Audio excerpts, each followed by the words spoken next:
네, 로마서 6장 1절에서부터 14절까지 낭독하겠습니다. 그런즉 우리가 무슨 말을 하리요? 은혜를 더하게 하려고 죄에 거하겠느냐? 그럴 수 없느니라. 죄에 대하여 죽은 우리가 어찌 그 가운데 더 살리요? 무릇 그리스도 예수와 합하여 세례를 받은 우리는 그의 죽으심과 합하여 세례를 받은 줄을 알지 못하느냐? 그러므로 우리가 그의 죽으심과 합하여 세례를 받음으로 그와 함께 장사되었나니 이는 아버지의 영광으로 말미암아 그리스도를 죽은 자 가운데서 살리심과 같이 우리로 또한 새 생명 가운데서 행하게 하려 함이라. 만일 우리가 그의 죽으심과 같은 모양으로 연합한 자가 되었으면 또한 그의 부활과 같은 모양으로 연합한 자도 되리라. 우리가 알거니와 우리의 옛사람이 예수와 함께 십자가에 못 박힌 것은 죄의 몸이 죽어 다시는 우리가 죄에게 종노릇 하지 아니하려 함이니 이는 죽은 자가 죄에서 벗어나 의롭다 하심을 얻었음이라. 만일 우리가 그리스도와 함께 죽었으면 또한 그와 함께 살 줄을 믿노니 이는 그리스도께서 죽은 자 가운데서 살아나셨음에 다시 죽지 아니하시고 사망이 다시 그를 주장하지 못할 줄을 알미로다. 그가 죽으심은 죄에 대하여 단번에 죽으심이요 그가 살아계심은 하나님께 대하여 살아계심이니 이와 같이 너희도 너희 자신을 죄에 대하여는 죽은 자요 그리스도 예수 안에서 하나님께 대하여는 살아있는 자로 여길지어다. 그러므로 너희는 죄가 너희 죽을 몸을 지배하지 못하게 하여 몸의 사욕을 순종하지 말고 또한 너희 지체를 불의의 무기로 죄에게 내주지 말고 오직 너희 자신을 죽은 자 가운데서 다시 살아난 자 같이 하나님께 드리며 너희 지체를 의의 무기로 하나님께 드리라. 죄가 너희를 주장하지 못하리니 이는 너희가 법 아래에 있지 아니하고 은혜 아래에 있음이라. 아멘. 예.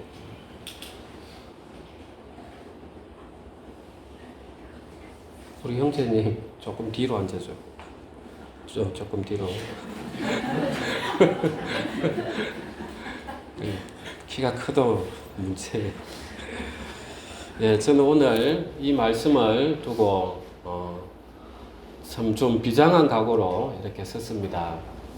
왜냐하면은 이제 이 복음을 전하는 사람이 이 복음을 잘못 전해가지고 일어난 일에 대해서는 이 복음 전도자에게 더 큰 정죄함이 있습니다.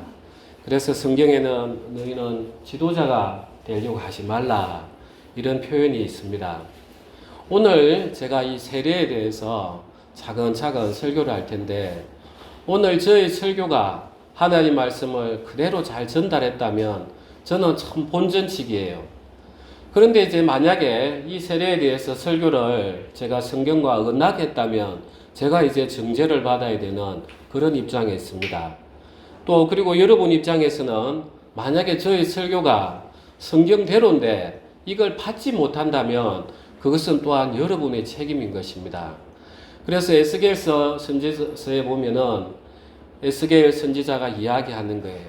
파수꾼을 세워놨는데 저 멀리서 이제 적들이 오는데 이 파수꾼이 졸아가지고 이 불지 않으면 그 죽은 사람들의 피가 그 파수꾼에게 다 돌아오게 되어 있고 파수꾼이 적이 오는 곳을 보고 불었습니다. 그런데도 그걸 듣지 아니하고 죽음을 당했을 경우에는 그 피가 그 파수꾼에게는 돌아오지 않습니다. 오늘 저는 그러한 마음으로 이 세례에 대해서 이야기를 드리고 싶습니다. 오늘날 우리의 그리스도인들이 상당히 많이 있습니다. 그런데 이제 이 세례의 참된 의미를 정말 우리가 실천하느냐 못하느냐 너무나 많은 중대한 잘못된 지식에도 놓여져 있기도 하고 또 그로 인해서 내가 하나님을 믿는다 하지만 정말 하나님을 욕되게 하는 그리스도인들이 너무나 많습니다. 그래서 오늘 이 세례는 오늘 세례를 받으시는 분들뿐만 아니라 이미 세례를 받은 우리에게도 동일한 설교라고 믿고 여러분들 잘 들어주시기 바랍니다. 이 세례는 특별히 구약의 성경에서는 세례 의식은 없었습니다. 대신에 이제 이와 유사한 게 할례가 있었습니다. 하나님께서 아브라함에게 이제 75세 때 불러셔가지고 내 후손으로 자손으로 말미암아 이제 천하 만민이 복을 얻을 것이다. 그런데 99세 될 때까지도 자식을 안 주는 거예요. 그래서 마지막에 이제 하나님께서 아브라함이 나타나셔가지고 이제 내년 이맘때에 이제 자식을 가질 거라고. 그러면서 그 징표로 할례를 행하게 했습니다. 그래서 할례라는 것은 남자의 생식기 표피를 베내는 거예요.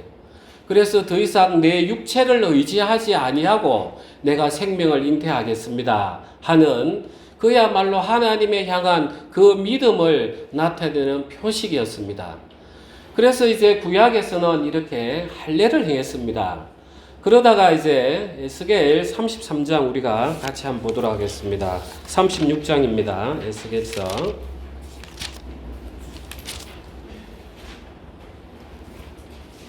36장 25절. 제가 가진 성경은 구약 1208페이지입니다.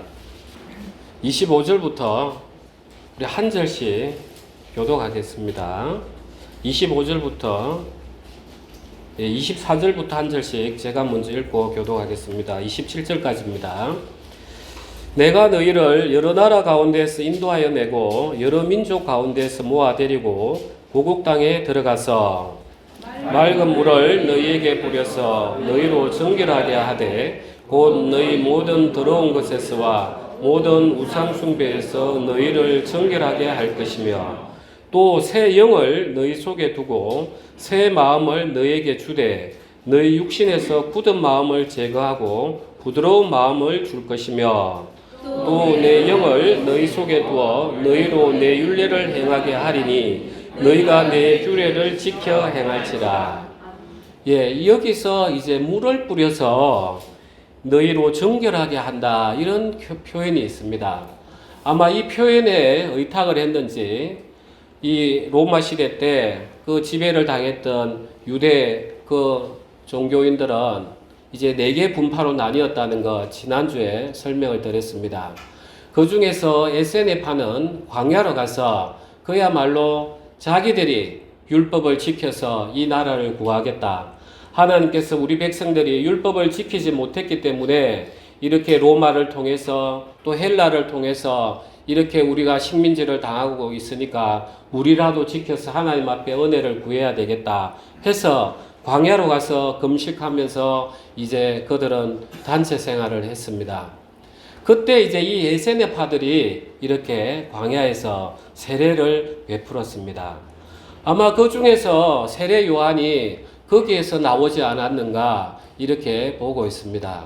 그래서 세례 요한이 이제 요단강에서 사람들에게 이제 세례를 베푸고 있는 모습들이 성경에서 많이 나옵니다. 그때 이제 예수님께서 가셔가지고 이제 세례를 받으시는 모습을 우리가 성경에서 볼 수 있습니다.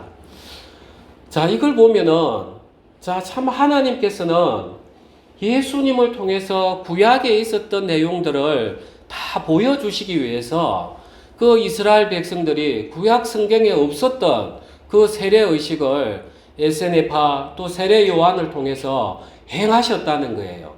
그리고 예수님이 거기에 의탁을 해서 이 에스겔 오늘 선지서에 나와 있던 이 말씀이 딱 실현이 되도록 예수님께서 거기에 세례를 받으셨다는 걸 알 수가 있는 거예요. 이런 걸 보면은 이 인류의 역사, 특히 이스라엘의 역사는 하나님께서 눈에 보이시지 않지만 그 배후에서 예수님의 역사를 이루시기 위해서 전부 다 주장하고 계신다는 걸 우리가 알 수가 있습니다. 그러니까 예수님께서 오셔서 세례를 받으시면서 우리가 받아야 될 세례를 이제 그때 예수님이 담당을 하시는 것입니다. 이제 이 세례에 대해서 오늘날 침례냐 세례냐 하는 논쟁이 좀 있습니다. 그래서 자, 침례는 이제 물에 깊이 쑥 들어갔다가 나오는, 그래서 베프티즘, 빠질 침자를 써서 이제 나오는 형태를 침례라고 합니다. 그리고 오늘날 우리 장로교에서는 손으로 이렇게 뿌리는 그 수세례, 세례라는 명칭을 이렇게 쓰고 있습니다. 자, 처음에는 성경을 보면은 침례가 더 성경적이라는 걸 알 수가 있습니다. 왜냐하면은 그 당시에 요단강에서 일어났던 부분도 그러한 것이지만 사도 바울이 어떤 이야기를 하냐면은 그 홍해에서 걸어 나오는 이스라엘 백성을 보고 다 모세에게 속하여 구름과 바다 속을 건넜던 세례를 받았더라 하는 표현이 있어요. 그러니까 이스라엘 백성이 바다 속을 쭉 걸어 나온 모습을 보고 세례라고 표현을 했기 때문에 완전히 담긴 그 모습을 이야기하는 것이라 보는 걸 우리가 알 수가 있어요. 그런데 이제 로마 시대 때는 박해가 이제 이루어졌습니다. 그야말로 이제 공동묘지, 카타콤 같은 데서 생활을 합니다. 피해서. 그런데 거기에는 물이 귀해요. 물이 없어요. 그런데 거기에서 침례를 한다. 사실 어려운 거예요. 그래서 사도들이 물을 떠서 세례를 베푸는 그런 형태로 변형이 되었던 거예요. 그런데 이제 저는 이 방향들이 중요하지 않다는 걸 저는 몸으로 느꼈습니다. 이게 우리의 영적인 의미를 가리키는 것이지 육체의 의미를 가리키는 건 아니라는 거예요. 왜냐하면 제가 여러분들에게 제가 몇 차례 이야기를 했습니다. 저는 참 믿음이 약해서 세례를 9번인가 10번 세지도 못하겠어요. 그 중에 침례를 제가 8번인가 받았어요. 마지막에 세례를 그 침례 받기 전에 한번 받았으니까 저는 침례도 수차 당해봤고 세례도 받아봤어요. 그런데 제 육체가 담겨지더라 하더라도 제 자신이 변화되지 않는 걸 발견을 했어요. 그러니까 우리가 침례를 받든지 세례를 받든지 이게 중요한 게 아니라는 거예요. 우리 장로교에서는 세례는 한 번밖에 없습니다. 저는 워낙 믿음이 약했기 때문에 제가 이렇게도 해보고 저렇게도 해보고 왜 나는 변화되지 않을까 이렇게 해서 제 고집으로 했던 것입니다. 그런데 이제 오늘날 우리가 침례교와 세례교, 그 장례교가 이제 분열된 계기가 이 세례 방법 때문에 분열이 됐단 말이에요. 참 사실상 의미가 없는 거예요. 그러면 이제 오늘날 이런 세례를 꼭 받아야 되는가? 이제 이런 생각을 가질 수 있어요. 그런데 이 세례가 구원의 조건은 아닙니다. 왜냐하면은 예수님께서 십자가에 못 박히실 때 그 우측에 있던 강도는 그야말로 그 참 예수님 그 말씀 한마디 받아가지고 너는 오늘 나와 함께 낙원에 있으리라. 이 강도를 죽은 걸 세례로 줬겠습니까? 안 줬어요. 그야말로 예수 그리스도의 말씀을 그대로 믿은 것 외에는 낙원의 조건을 한 게 없어요. 그래서 오늘날 우리가 세례를 받아야 천국에 가고 그런 게 아닙니다. 우리가 코로나 때 보면은 유럽에 얼마나 많은 사람이 죽었습니까? 그래서 그 성당에 관을 다 펼쳐놓고 신부가 와서 물을 뿌리는 거예요. 그런 의식은 사실상 우리의 영혼의 구원과는 관련이 없습니다. 그러면 왜 우리가 이 세례를 받아야 되느냐? 두 가지입니다. 예수님께서 마태복음 마지막에 너희는 가서 이방인들과 임금과 이스라엘 백성을 제자 삼고 세례를 주라. 세례를 주고 내가 너에게 가르쳤던 것을 다 가르쳐라. 예수님의 명령인 거예요. 우리가 오늘 세례식을 함으로써 이 세례가 가지는 의미가 무엇인지 여러분에게 또 가르칠 수 있는 거예요. 그리고 또 이 세례를 받으시는 분들은 이제 이게 은혜가 되는 거예요. 이제 내가 예수 그리스도와 함께 죽고 이제 내가 예수 그리스도와 함께 내가 살아나는구나. 이제 교회에 대해서 선포를 하는 거예요. 하면서 내가 믿음의 걸음을 걸어 나가는 것입니다.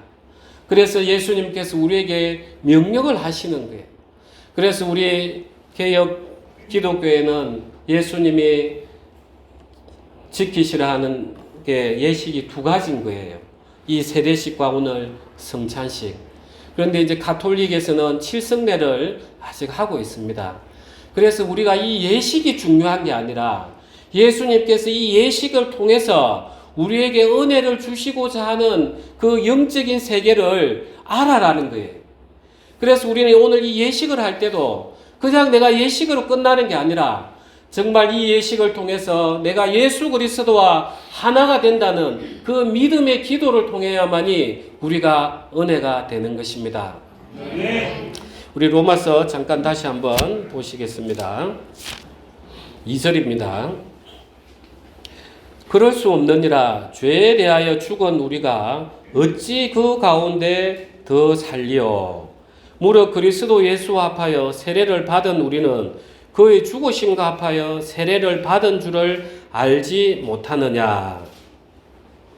자, 죽음이라는 것은 우리가 죽는 것은 두 가지 측면에 있습니다. 자, 첫 번째는 죄로 인하여 죽는 것입니다. 자, 우리 인간은 아담으로 말미암아서 아담이 하나님을 떠난 그 죄로 인하여 우리에게 죽음이 왔습니다. 그래서 죄로 인해서 우리는 죄의 종이 되었고 사망 아래 있었고 심판의 저주 아래 있게 됐어요. 그러니까 죄 때문에 죄로 인하여 우리는 죽을 수밖에 없는 존재였어요. 그런데 이제 이걸 누가 담당을 하신 겁니까? 예수님이 십자가에서 그걸 담당을 했다는 거예요. 그래서 그 십자가를 볼 때는 우리는 뭘 느껴야 되냐 하면은 죄 때문에 죄의 삭선 바로 저거구나. 내가 죄에 대해서 심판은 바로 저렇게 십자가에 못 박히는 그게 나의 대가구나 하는 게 바로 죄로 인하여 십자가의 죽음을 바라보는 것입니다. 그래서 우리는 이 십자가를 자세히 바라보면은 거기에는 누가 죽어 있는 겁니까? 누가 죽어 있는 거예요? 누가 죽어 있습니까? 우리가 죽어 있는 거예요. 우리가. 예수님께서 십자가에 못 박히시기 전에 세례 요한에게 세례를 받았습니다. 그리고 그 다음날 세례 요한이 예수님을 보고 뭐라 했습니까? 보라, 세상 죄를 지고 가는 하나님의 어린 양이로다. 그래서 우리의 모든 죄가 예수 그리스도에게 넘겨진 거죠. 전가됐다. 임퓨테이션. 임퓨터가 뭐 탓으로 돌린다. 그래서 내 모든 죄가 예수 그리스도의 탓으로 돌려져 버린 거예요. 그러니까 예수 그리스도가 십자가에 못 박혔지만 누가 못 박힌 겁니까? 예, 바로 우리인 거예요. 그래서 로마 시대 때 가장 큰 형벌 중에 하나는 그 십자가에 죽은 사람을 산 사람하고 이렇게 꽁꽁 묶어가지고 십자가에 못 박는 그런 형이 있었다고 합니다. 그래서 그 시체가 썩어지면 그 살아있는 그 사람도 균에 의해서 서서히 썩어지면서 죽어가는 그런 형벌인 거예요. 사실 우리가 그렇다는 거예요. 예수 그리스도께서 십자가에 못 박혔을 때 내라는 존재가 거기에 박혔다는 거예요. 그러면 이제 이걸 깊이 있게 생각을 하면은 우리는 뭘 느끼냐 하면은 예수 그리스도의 사랑을 느끼는 거예요. 내가 죽어야 될 자리에 주님 당신이 왜 거기 계십니까? 정말 내가 죽어야 되는데 주님 당신이 죽기 위해서 인간으로 오셔가지고 이렇게 고통당하시고 죽음을 당했습니까? 도대체 우리라는 존재가 무엇이길래 하나님인 당신이 이렇게 십자가에 못 박히십니까? 하면서 우리는 사랑을 계속 받아낼 줄 알아야 되는 것입니다. 그래서 우리가 십자가를 보면 첫 번째는 그 죽음을 통해서 예수 그리스도의 사랑을 내가 받아야 되는 거예요. 이렇게까지 나를 사랑하셨는가? 내가 이렇게 사랑을 받아야 될 존재인가? 하면서 나의 모든 것들이 하나하나 이제 내려져야 되는 것입니다. 자, 그 다음에 이제 문제는 그 다음부터입니다. 자, 죄로 인해서 죽었는데 여기를 보면은 죄에 대하여 죽은 우리가 이렇게 이야기하는 거예요. 죄에 대해서 죽은 우리가. 자, 내가 죽어야 될 죄가 십자가에 예수 그리스도의 못 박힘으로 끝이 났습니다. 그러면 이제 우리는 어떠한 삶을 살아야 되는가 이야기하시는 거예요. 내가 죽었으니까 이제 예수님이 부활하셨던 것처럼 나도 죄에 대해서는 죄를 향하는 그 마음, 죄가 나를 유혹하더라도 내가 거기에 반응하지 아니하고 내가 이겨내는 죄에 대해서 죽어야 되는데 우리가 그렇지 못하다는 거예요. 이게 오늘날 제일 문제라는 거예요. 예수님 십자가의 복음은 웬만한 그리스도인들은 다 압니다. 예수님 우리를 위해서 십자가에 못 박히셨지. 그래 참 감사하다. 죄로 인해서 죽은 거로 끝났다면 예수님이 오실 이유가 없어요. 왜냐? 예수님이 오시지 않고도 내가 너희 죄를 다 용서하겠다 하면 끝이 납니다. 그런데 예수님께서 인간의 몸으로 오셔가지고 손수 십자가에 못 박히시는 것은 그 예수님의 사랑을 통해서 우리가 예수 그리스도의 뒤를 따라감으로써 죄에 대해서 죽기를 원했던 것입니다. 여러분들의 삶은 어떻습니까?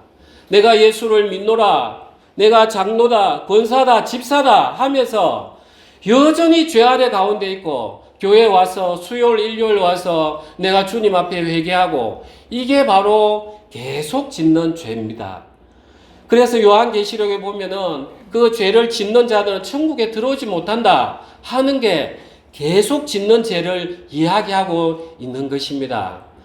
그래서 우리 그리스도인들은 정말 여기에서 우리는 심각한 마음의 경종을 가져야 되는 것입니다. 정말 내가 예수 그리스도로 인해서 내가 죄에 대해서 죽었는가? 아니면 내가 세례받을 때 죄인으로 들어갔다가 나왔을 때 더 죄인으로 나올 것인가? 우리는 돌아봐야 되는 거예요. 이 세계를 이해하지 못하면 죄 짓기에 너무 담대한 거예요. 예수님께서 우리 죄를 속하셨는데 이제 나는 내가 교회 가서 회개기도 하면 되지. 회개라는 것은 하나님이 좋아하시는 걸 하는 거예요. 세상을 향해서 갔던 내 마음에 내 발걸음을 발을 돌려가지고 하나님이 좋아하시는 걸 하는 그게 회개인 거예요.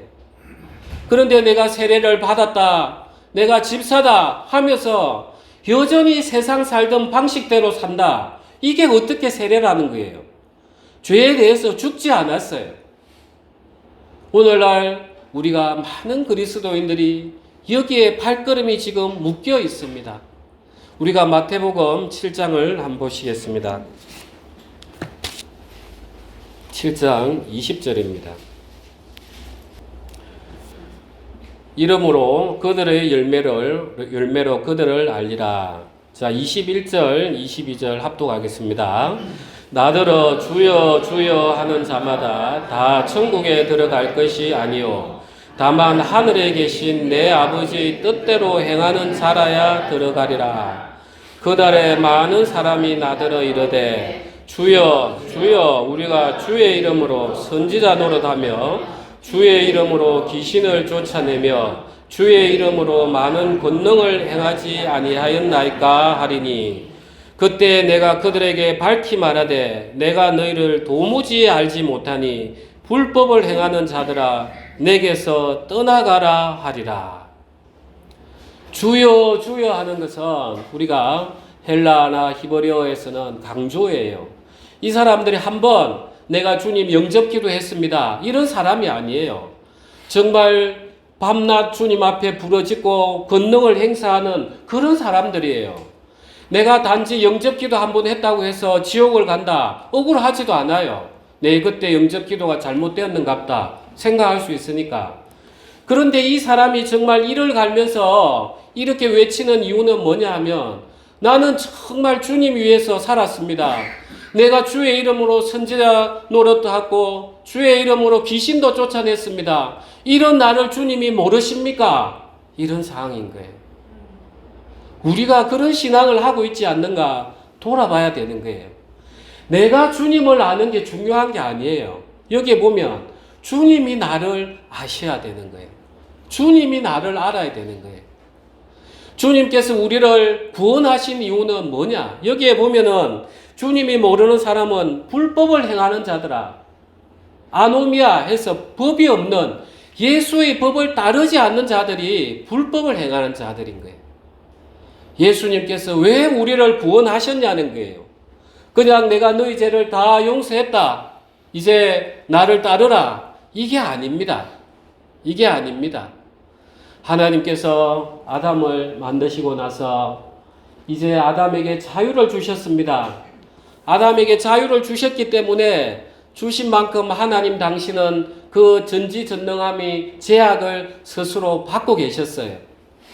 그래서 아담이 선악과를 따먹을 때도 그냥 두셨던 거예요. 본래 하나님께서는 아담에게 이 피조 세계를, 그 자유의지를 가지고 하나님의 명령을 받아서 다스리시길 원하셨단 말이에요. 지금 오늘날 우리에게 하나님이 원하시는 게 바로 그거예요. 너희가 그래 이제 아담으로 말미암아서 죽었던 너희를 예수 그리스도 안에서 내가 다시 살려놨어.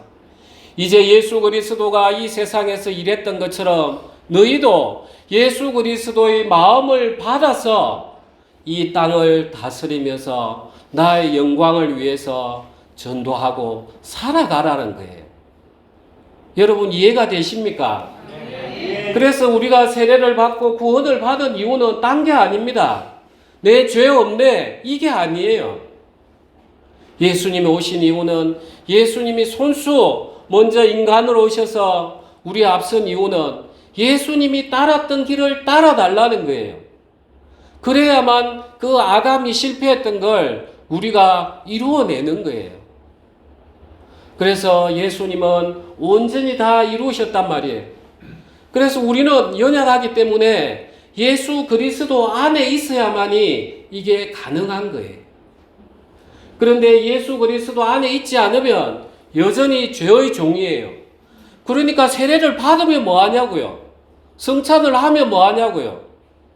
여전히 세상 속에서 죄의 종 안에 있는데, 내가 바뀌지 않는데, 그런 사람들은 열매를 보고 안다는 거예요.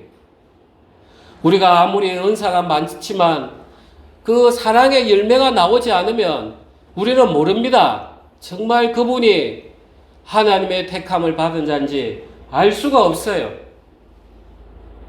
그래서 우리는 늘 내 자신을 이 믿음의 견고함에 섰는지 살펴야 되는 것입니다. 만약에 우리가 이 예수 그리스도의 속죄함만 알면은 어떻게 되느냐? 큰 문제가 생깁니다.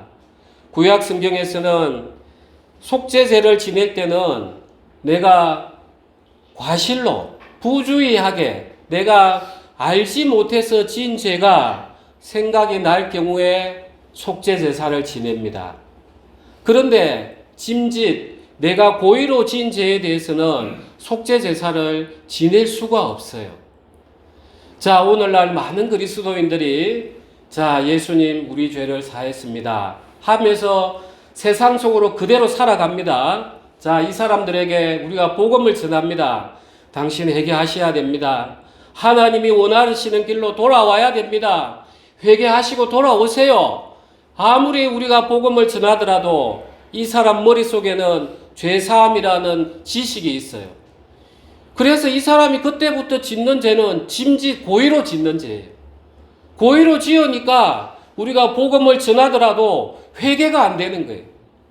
예수 그리스도의 피로 회개가 안 되는데 어떤 제물로 회개가 되겠습니까? 그래서 히브리서에 이야기하는 거예요. 십자가에서 타락한 자는 다시 새롭게 하여 회개케 할 수 없나니, 바로 그 이야기예요.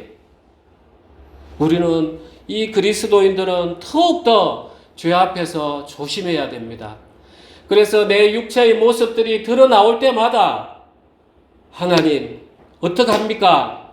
제가 또 그리스도 밖에서 세상을 살아왔습니다. 제가 주님 앞에 다시 돌아갑니다.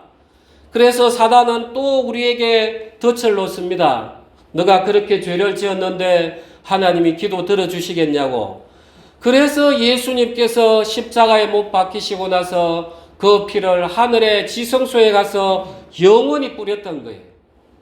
우리의 죄가 그래서 구원받고 나서도 우리는 하나님 앞에 담대하게 나갈 수 있는 자격을 가지고 있어요. 여기 이해되십니까? 그래서 우리는 이 죄 짓는 부분에 대해서는 정말 우리는 조심해야 됩니다. 여전히 세상 속에 사는 모습대로 세상 판단하고 누가 좋니 어떻니 전부 다 그거는 그리스도의 열매가 아니에요. 죄의 열매예요. 선악의 열매예요. 옳고 그름. 누가 때로는 허물이 있다 하더라도 예수 그리스도께서 사랑으로 품어냈듯이 우리가 안아내는 그게 그리스도의 열매인 거예요. 그리고 여전히 세상 속에서 내 즐기는 거 다 즐겨가면서 교회 나오는 게 힘이 들고 기도하는 게 힘이 들고 이게 어떻게 그리스도의 열매냐는 거예요. 그런 것들이 들 때마다 우리는 여전히 죄 아래 있는 우리의 육체를 하나님 앞에 토해내야 되는 것입니다. 하나님, 제가 그리스도를 믿는다 했지만 결국 저 때문에 그 주님 이름을 제가 욕먹인 것 같습니다. 주님, 저에게 역사하십시오. 제가 이 죄됨을 주님 앞에 더욱더 드러냅니다. 저는 아무리 해도 제 의지로는 이 육체를 변화시킬 수 없습니다.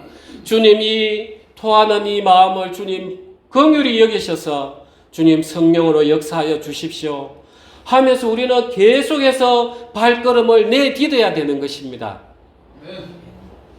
사랑하는 형제자매님, 우리는 죄에 대해서 죽어야 됩니다. 죄로 인해서 죽은 것은 너무나 사실이에요. 이제는 우리는 죄에 대해서 죽어야 됩니다. 그래서 죄가 유혹을 하고 내 마음에서 그런 마음들을 사단이 일으킨다 하더라도 예수 그리스도의 사랑 가운데서 우리는 이걸 다 던져내야 되는 것입니다. 처음에는 어렵습니다. 처음에는 어렵습니다. 그런데 믿음은 잘하는 것입니다. 그래서 한 걸음 한 걸음 한꺼번에 안 됩니다. 그래서 이번에는 내가 이런 죄악된 습성을 내가 하나님 앞에 은혜를 입어서 바꿔야 되겠구나. 또 걷는 거예요. 그 다음에 또 한 걸음 또 내딛는 거예요. 그러면서 내가 서서히 그리스도를 닮아가는 성화의 삶을 살아가는 것입니다. 그게 바로 하나님께서 본래 아담에게 요구했던 거예요. 내 음성을 받아서 피조 세계를 아름답게 다스려서 모든 것이 영광이 되게 하라고. 그게 하나님의 아담에게 요구했던 것이었습니다. 이제 하나님은 그것을 예수 그리스도를 통해서 예수 그리스도 안에 있는 이 교회를 통해서 교회 안에 있는 우리 형제 자매를 통해서 이 세상을 다스리고자 하나님 스스로 지금 당신을 제안하고 있는 것입니다. 그래서 여러분이 죄에 대해서 죽고 정말 거룩한 삶을 살아가는 것이 바로 하나님의 도구로서 살아가는 것입니다. 우리 기도하시겠습니다.